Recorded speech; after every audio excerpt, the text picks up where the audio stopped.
میرے آقا مولا سرور کائنات صلی اللہ علیہ وآلہ وسلم نے ارشاد فرمایا، میری امت کے 70,000 لوگ بغیر حساب کے جنت میں داخل ہوں گے۔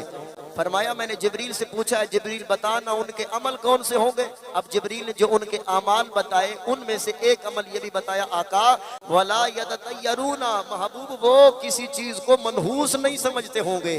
اگر آج آپ لوگ کسی چیز کو منحوس نہیں سمجھیں گے تو انشاءاللہ بغیر حساب جنت میں داخلے کی امید کی جا سکتی ہے۔ اے سفر المظفر کے مہینے کو منحوس سمجھنے والوں، الو کے بولنے کو منحوس سمجھنے والوں، کالی بلی کے راستے سے گزر جانے کو منحوس سمجھنے والوں، کسی جانور کے چاروں پاؤں اگر سفید ہو جائے تو اسے منحوس سمجھنے والوں، خبردار اسلام اس کا رد کرتا ہے۔ کچھ لوگ سفر کے پاک مہینے کے اندر شادی کرنے کو منحوس سمجھتے ہیں، حالانکہ میرے آقا مولا صلی اللہ علیہ وآلہ وسلم نے اپنی شادی حضرت صفیہ کے ساتھ سفر کے مہینے کے اندر کی، اپنی بیٹی کی شادی سیدہ فاطمہ الزہرا کی شادی مولا علی کے ساتھ سفر کے مہینے کے اندر کی۔